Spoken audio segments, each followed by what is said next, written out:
For as long as it could remember, the little wooden boat rested snugly against the worn dock of a peaceful harbor. Its paint, once bright blue, had faded under the sun and salt, and its small hull creaked softly with each gentle lap of the water, while grand schooners sliced through waves and sturdy fishing vessels chugged confidently out to sea.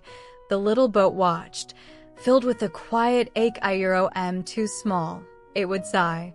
Its voice the soft groan of old timber. The waves are too tall, the wind too wild, my sides are thin.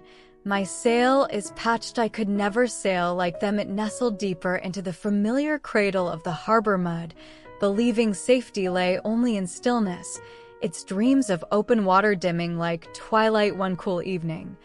As the moon cast a shimmering silver path across the calm harbor, a deep, resonant voice murmured nearby. It was the old ocean itself, its tones like water rolling over ancient stones. Little boat, it rumbled gently, harbors are for resting, not for hiding. Your wood is strong, it remembers the forest. Your shape was born from the dream of the sea. The little boat trembled, its timbers creaking nervously, but the waves, they look so big. What if I tip? What if I sink? The Oceana's response was a soft, embracing swell that lifted the boat slightly off the mud, a sensation both thrilling and terrifying. Even the greatest ships began by trusting the water. The ocean whispered before falling. Silent days passed. The little boat couldn't forget the ocean's words or the strange, lifting feeling of that swell high above. The watchful moon observed the boat's quiet yearning one night, as a playful breeze skipped across the water. The moon spoke, her voice a soft, silvery chime. Little boat, feel the wind? It's not your enemy, it's your friend, your breath, your strength. It calls you, not to break you, but to carry you. The breeze nudged against the boat's patched sail, making it flutter like a nervous heart. But where would I even go? The boat whispered back, feeling utterly insignificant beneath the vast, star-strewn sky. Start small, the moon encouraged. Just untie your line, let the harbor's edge become your horizon, trembling from prow to stern.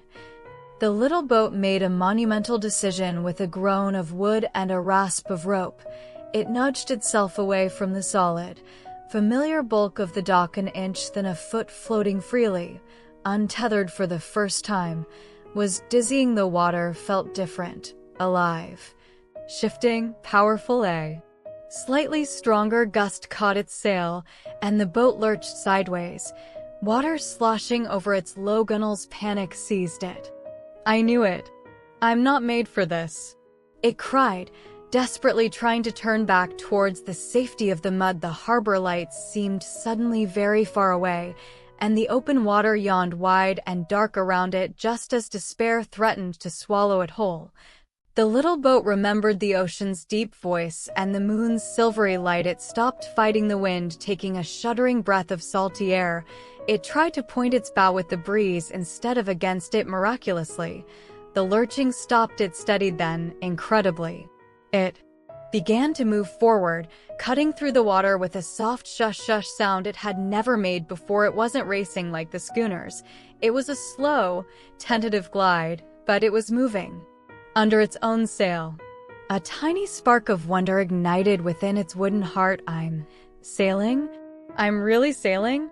The little boat Didnâ go far. That first night it traced the moonlit path, staying within sight of the comforting harbor lights, learning the gentle language of the waves and the feel of the wind filling its sail. Each small journey built confidence. It learned to lean into turns, to adjust its sail when the breeze shifted, to ride the swells instead of fearing them. It discovered the joy of dolphins playing in its wake at dawn, and the silent companionship of seabirds resting on its mast at dusk. The vast ocean, once a terror, became a place of endless discovery. The faded blue paint seemed to gleam brighter, washed clean by salt spray and newfound courage. One evening, as the setting sun painted the sky in fiery oranges and purples, the little boat found itself further out than ever before. It looked back at the harbor, now just a cluster of twinkling lights on the distant shore, A place that once felt like its entire world. A profound sense of peace settled over it, warm and deep like the ocean below. It wasn't a grand schooner, nor a mighty fishing vessel. It was still small, still patched, still creaky, but it was a sailboat. It had answered the call of the wind and the water. It had discovered its own strength. Carried on the currents of belief fostered by the moon and the ocean as the first stars appeared, mirroring the harbor lights far behind, the little boat sailed on, its small wake a shimmering testament to a journey that began not with sighs, but with the quiet, incredible courage to untie the rope.